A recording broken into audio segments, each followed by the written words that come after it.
আজকে অ্যাপেলের বাচ্চাগুলোর পটি পরিষ্কার করব।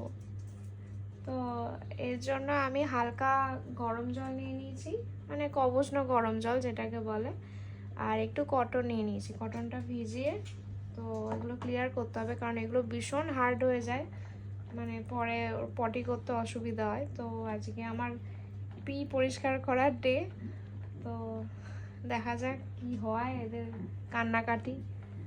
আয় একটা একটা করে আয়। এই দেখো, এই যে কি অবস্থা, পটির প্যাসেজ পুরো ব্লকড হয়ে গেছে।